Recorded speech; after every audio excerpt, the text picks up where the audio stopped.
Back, everyone. Today we're breaking down the entire MCU multiverse. Here's the full MCU multiverse explained in under 10 minutes. Everything you need to know, from Iron Man all the way to Avengers Doomsday.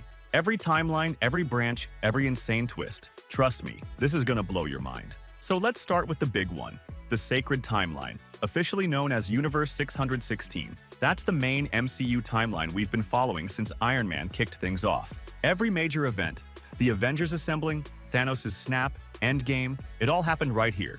But here's where it gets crazy.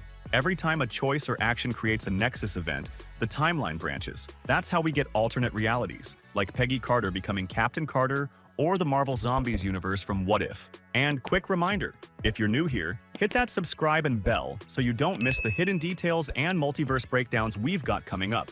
Now, the TVA, the Time Variance Authority, was secretly built by He Who Remains to keep the sacred timeline under control. Anytime a branch appeared, the TVA pruned it before it spiraled out of control. Why? Because He Who Remains had already lived through the first multiversal war, a war between his own variants, all fighting for control. To stop it, he weaponized Alioth, a creature that literally consumes time and reality. Using Alioth, he erased all the other timelines, leaving only one, the sacred timeline. But here's the key. He saw the multiverse not just as branches on one line, but as an infinite web layered on itself. That's how massive the MCU multiverse really is. And then Sylvie killed him, and everything unraveled. The TVA collapsed, chaos spread, and infinite new realities began branching unchecked, which directly sets the stage for What If and Loki Season 2.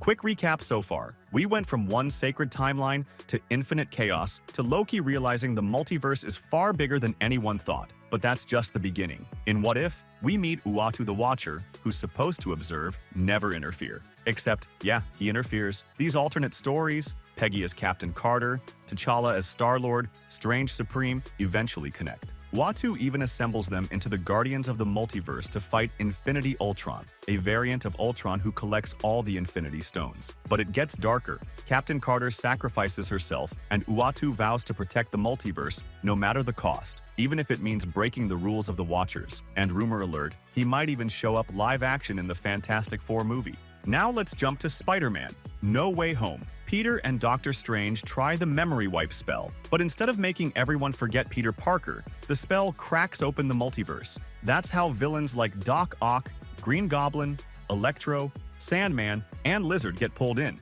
And not just villains, Tobey Maguire and Andrew Garfield's Spider-Man arrive too. Fans had been waiting decades for that team-up, and it delivered. But here's the heartbreaking twist. Strange's final spell works, but it wipes Peter Parker completely from everyone's memory, not Spider-Man. Peter Parker, he loses MJ, Ned, May, the Avengers, everything. Alone, he sews a new suit and starts from scratch. Oh, and don't forget, Sony's Venom cameo. He leaves a little symbiote behind in Mexico, which is still out there waiting to bond with someone. Who do you think it'll choose? From there, Doctor Strange in the Multiverse of Madness. Wanda goes full Scarlet Witch, chasing America Chavez, the one person who can naturally travel the multiverse. Strange and America tumble into Universe 838, home of the Illuminati, which includes Professor X, Captain Carter, Mr. Fantastic, and Black Bolt. But Wanda? She absolutely wrecks them. Dreamwalking into her 838 self, she murders the entire Illuminati in one of the MCU's most brutal scenes ever. Eventually, Strange dreamwalks into his own corpse in 616 to stop her. One of the wildest visuals in Marvel history. America finally helps Wanda see her kids' fear of her, and Wanda destroys the Darkhold in every universe. But Strange isn't off the hook.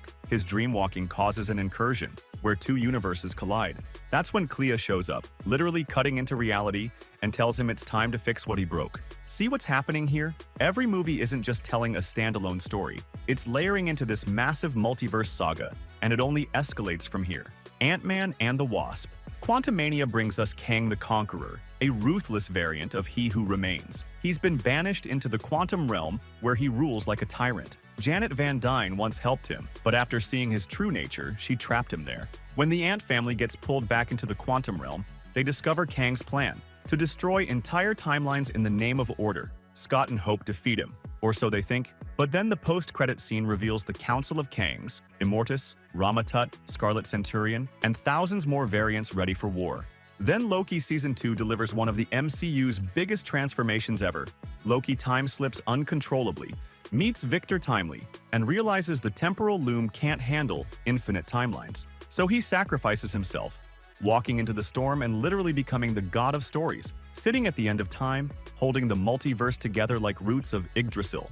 Think about it. Loki, the trickster villain we met in Thor 1, now holds the fate of the entire multiverse in his hands. Absolutely wild. The TVA resets itself, no longer pruning but protecting timelines. Meanwhile, Ravana's fate is left hanging, and Kang's variants still out there.